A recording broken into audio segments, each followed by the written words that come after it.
کسی اینجا نیست؟ بفرمایید. خانم من معذرت میخوام یه کمک به من میدید؟ بفرمایید. اینو نگه میدارید من تلفنمو جواب بدم؟ ببخشیدا. خواهش می‌کنم. محبت میکنید بزنید من جواب بدم؟ بفرمایید. الو داداش کجایی؟ بابا من احسان شدم ریدم تو این نایلونه. آخه یعنی چی؟ الو خجالت خانم چی شده؟ نشی ریدیم توی ما. بابا کار بدی نکردم یه که. سطل زباله اونجا هست نمی‌ذاری سر قبل من مثلا داداش من کاری نکردم که بابا من روشندلم. روشندلی من توش احسان زشته. پیاده کن چرا انقدر عصبی شما؟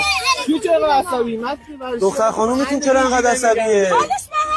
یه توی این کشور خانم من معذرت میخوام ازت. کی عصبی نیست چرا انقدر قاطی تو دادا؟ خانم کوچولو شما چرا انقدر عصبی؟ اینجا نگاه کنید. اینجا رو ببین. یه لایک به من بده بابا انقدر عصبی.